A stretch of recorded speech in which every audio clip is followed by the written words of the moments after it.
we finished the 4th chapter yesterday, the 5th chapter, which is called At Ease. This book is about everyday spirituality with Pramukh Swami. And it's not at all about his teachings in terms of, what he had to say, what he wrote down to others. It was his lived teachings and how we can learn from stories that he lived. This was a spiritual teacher who was very famous, but I didn't know about him until one of you guys sent me this book. The subtitle of this chapter is Sharing Sahajananda, which is a Sanskrit word. I don't know what it means, but I think we're going to go into it. This section is called Sahajananda, a constant state of easy, effortless bliss, and perhaps we can learn from that as well. In the Srimad Bhagavad Gita, Sri Krishna Bhagavan. Do I have a picture? I have a picture, or rather an artful rendition of Sri Krishna Bhagavan. In the Srimad Bhagavad Gita, he reminds Arjuna to focus on the journey and to do his duty instead of focusing on the end result. Bhagwan Swaminarayan, which is the figure at the top of this tradition that Swamishri is a part of, he instructs his disciples in the Vachanamrut, which is also something we've been reading, that the key to focusing on the journey is to enjoy a constant state of bliss by considering oneself fortunate to have interactions with God and Guru, with Source and spiritual teachers, and to know that they will always stand by you. It creates a feeling equivalent to consistently riding the waves of an ocean of bliss. Anandna samudra ma jildo rahe. The bliss that inspires one to be at ease is derived from knowing that God and Guru are with one to inspire joy, but also to stand by one through challenging times.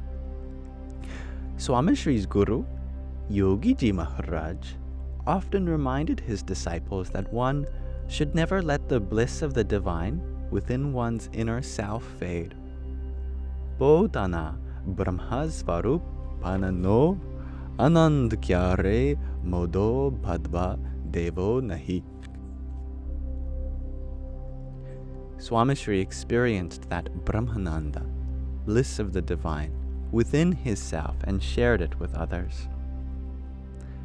Progress on the spiritual path requires discipline and determination, but it is not meant to be exhausting, cumbersome, and uninspiring. Philosophers and theologians in the Indic traditions have emphasized the importance of experiencing bliss and relishing the pleasure of the divine as much as they have on tap, austerity, tyag, renunciation, and vairagya, detachment. Bhakti, loving devotion, is where it all comes together, indulging in and experiencing the divine and his creation through the senses while remaining detached from material objects and desires.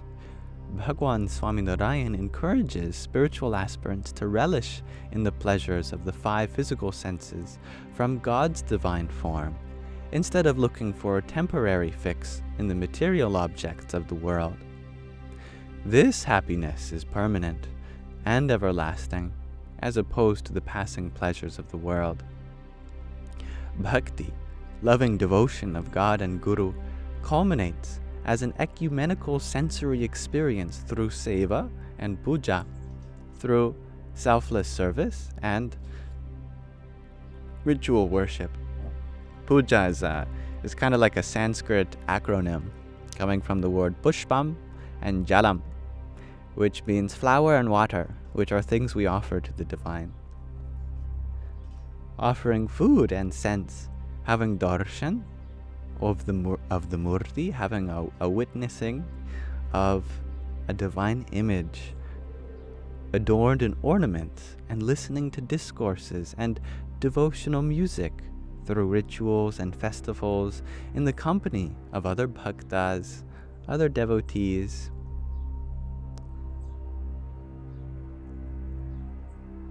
I just lost my spot. Where did I just read that? Of other bhaktas, create a community of shared experience.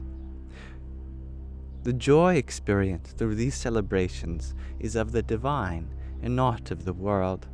It is the bliss of God, or Brahmananda, which is the basis of one's internal stability, smile, and satisfaction. Eventually, this state of bliss becomes one's natural state of being. It becomes Sahaja, which means easy, natural, organic. Brahmanand then becomes Sahajananda, one's natural state of bliss. This Sahajananda was the secret to Swamishri's ability to be at ease. This bliss intricately linked with the divine, metaphorically and literally.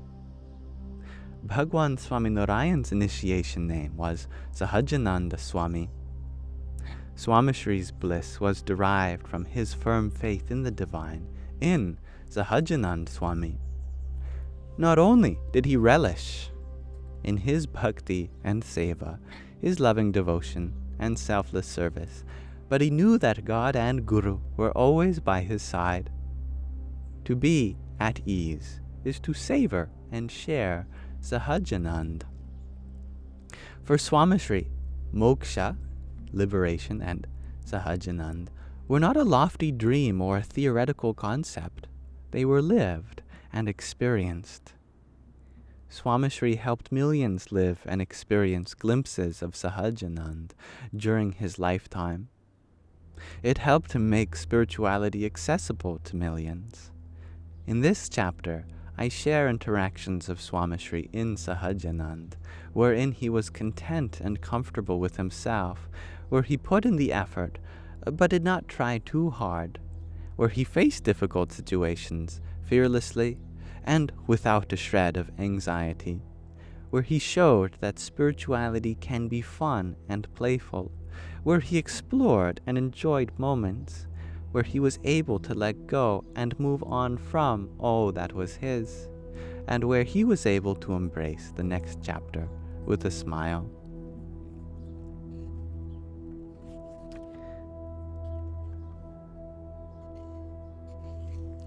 Experiencing Swamishri. Humanly divine gurus are only so because they are exceptional humans. Swamishri's elevated spiritual state rested on a foundation of his exemplary qualities as a person. Who was Pramukh Swami Maharaj beyond his contributions and creations?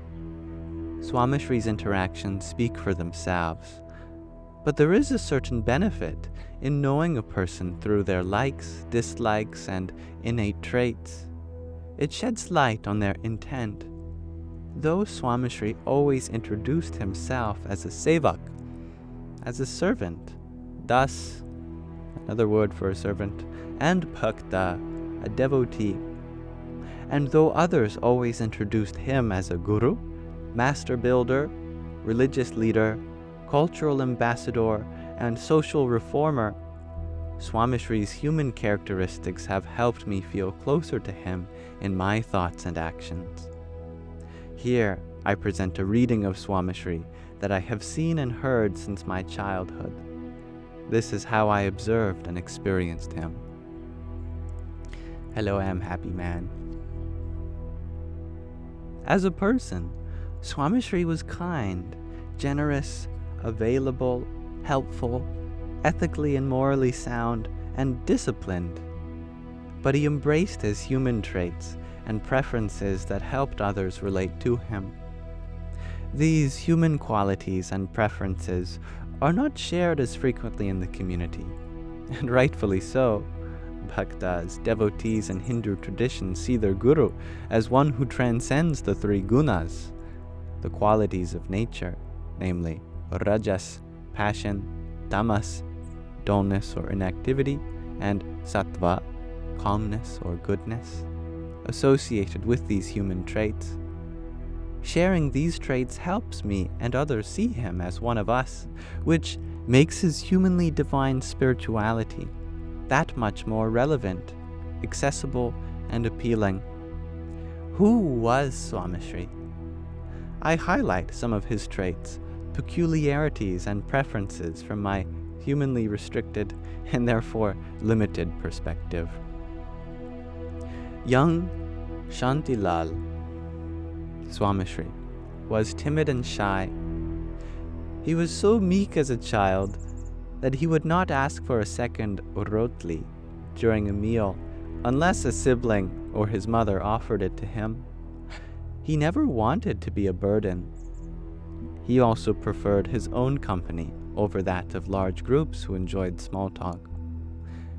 After dinner each evening, he would climb a lean, rickety ladder up to his attic with a small pot of water and spend the evening reading, studying, and being in his own company. To be at ease is to enjoy one's own company. Young Shantilal was an athlete. He was fond of cricket and swimming. He spent several hours a week on the cricket pitch and in the water bodies surrounding the village of Chansad. Shantilal was equally interested in learning English. He spoke about it often to his friends and had even expressed his desire to learn English before his guru. Shastriji Maharaj urged him to channel his passion for English to study Sanskrit instead. After his guru appointed Swamishri as the president of the organization, Shastriji Maharaj often reminded Swamishri to speak up and to sit up straight. He would say, "One day you will sit on the guru's seat. You will have the qualities. Prepare yourself." Swamishri took his guru's instructions to heart and shared them with young bhaktas and sadhus, devotees and monks, whenever he had the opportunity. Swamishri communicated and instructed in an understated manner. He was very attentive. His eyes would flicker across the room, observing everyone who entered and exited. His reactions to those movements would be close to nothing, yet were enough to instruct. He could respond or direct someone with a gentle head nod, a flashing of his eyes, or even raising of his eyebrows. Swamishri's silent mode of communication was impressive. He arranged meals, seats, and even international travel with the mere flash of his eyes. In 2006, a young man from Ohio was traveling with Swamishri in India and wanted to accompany his guru to the Diwali celebrations in London.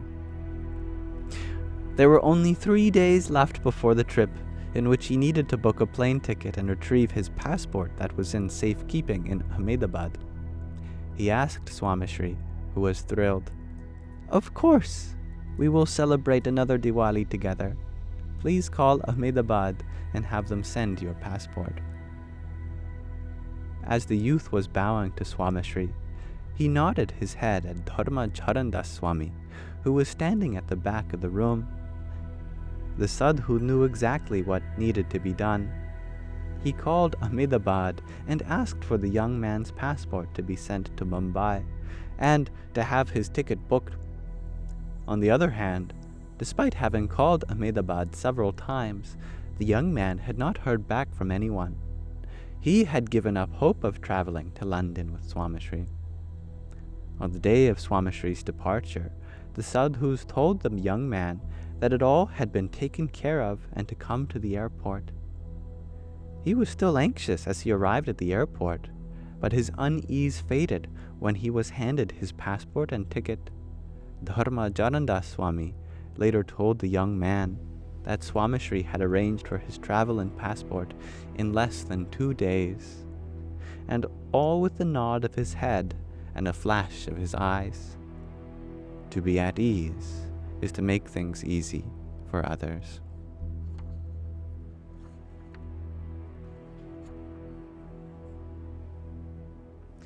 And why don't we pause our reading of In Love at ease there for now. So thank you for listening.